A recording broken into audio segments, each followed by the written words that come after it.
Good morning, everybody. It's Mr. Mann here.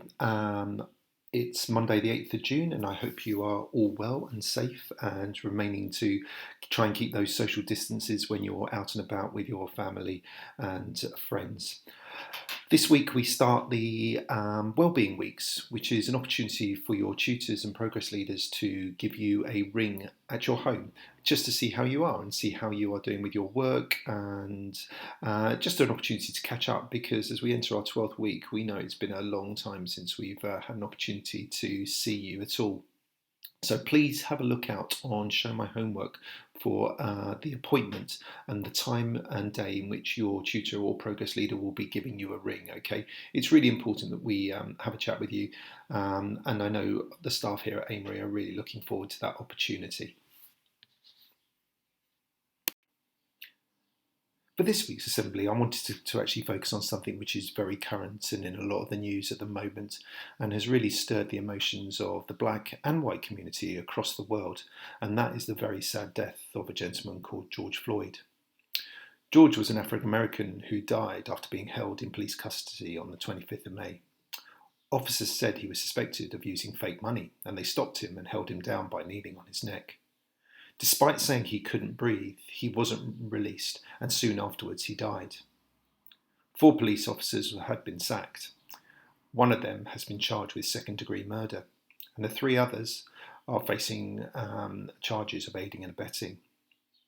But what happened to Mr. Floyd has again raised an issue of racism in American society and the unfair treatment that many African American communities feel they face in the US, particularly when it comes to the police. So why are these protests happening? It's not the first time that police in the US have been accused of being racially motivated or using unnecessary force against black people. The Black Lives Matters movement began back in 2013 after a man called George Zimmerman was cleared of murder charges after he shot an African American teenager called Trayvon Martin. Angry protests over the treatment of black men by white officers have happened several times in recent years. For example, in Ferguson, after an officer wasn't punished for killing a black teenager.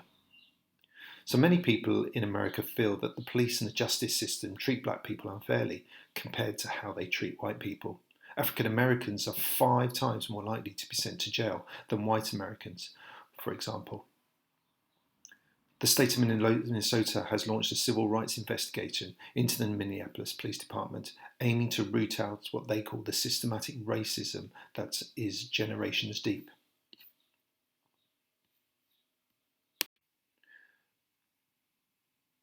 People's reactions to this awful incident across the world have been very unified.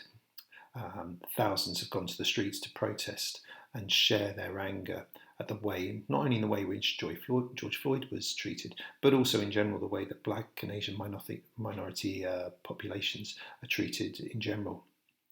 President Donald Trump has come for a lot of criticism, and although he said that all Americans were rightly sickened and revolted by the brutal death of George Floyd, he also said that his memory must not be drowned out by an angry mob. Thousands of people coming into the streets to protest an angry mob. He said if cities and states failed to control these protesters and defend their residents, he would deploy the army and quickly solve the problem. It's not a particularly helpful stance, is it? I think you'd agree. And then you've got other people who have commented. George Floyd's family themselves and his brother talking about the violence and the protests. He said that his brother would not have wanted violence and people should do this another way. Speaking through a megaphone, Terence Floyd spoke at a memorial to George saying, in every case of police brutality, the same thing has been happening. You all protest, you all destroy stuff, and they don't move. Terence went on to encourage the crowd to vote and educate themselves. Let's stop thinking that our voice don't matter and vote, he said. The celebrity world has come out. Beyonce has been on social media. We just need justice for George Floyd, she wrote. I'm not only speaking of people of colour. If you're white, black, brown, or anything in between, I'm sure you feel hopeless by racism going on in America right now. No more senseless killing of human beings. No more seeing people of colour as less than human. Stars like Ariana Grande, Cole Sprouse and Michael Jordan have gone out and joined peaceful protests.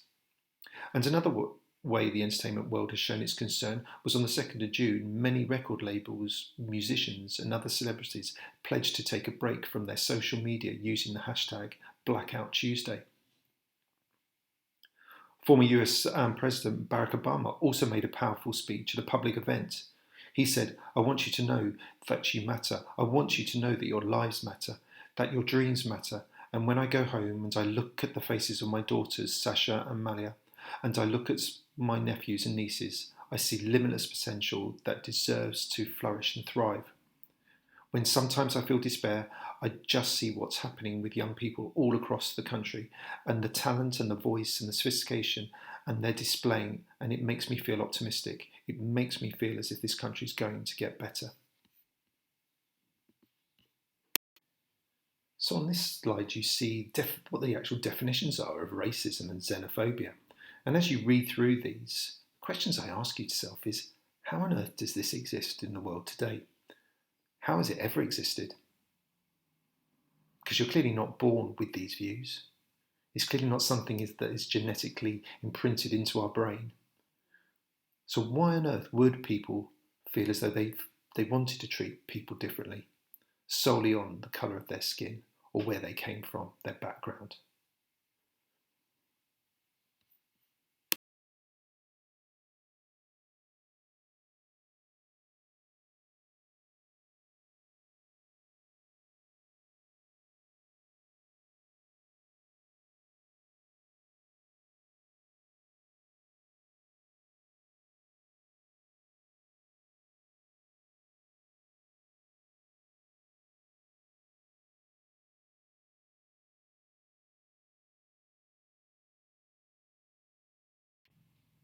So having considered the previous three slides, it's good to reflect back on what our own school vision is, and the 3 points on this slide are those vision statements.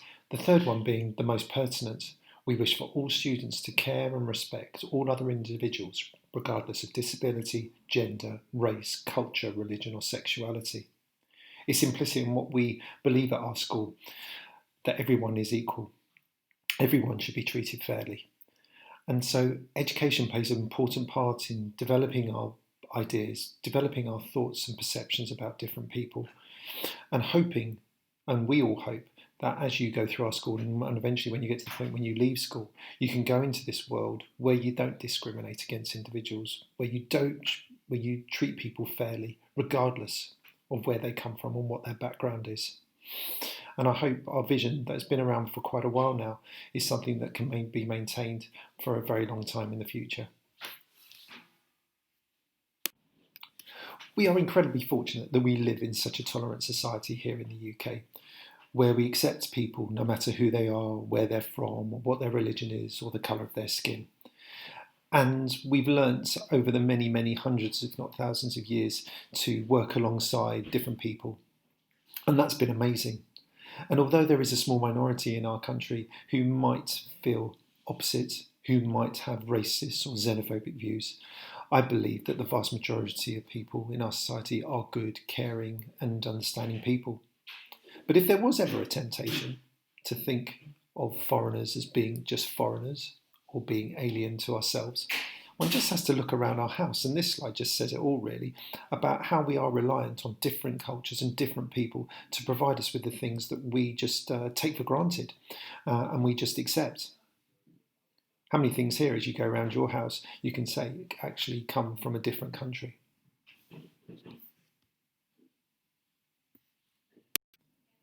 And my final thought for this assembly comes from another person who greatly inspires me, and one of the greatest people of the 21st century, and that is Nelson Mandela.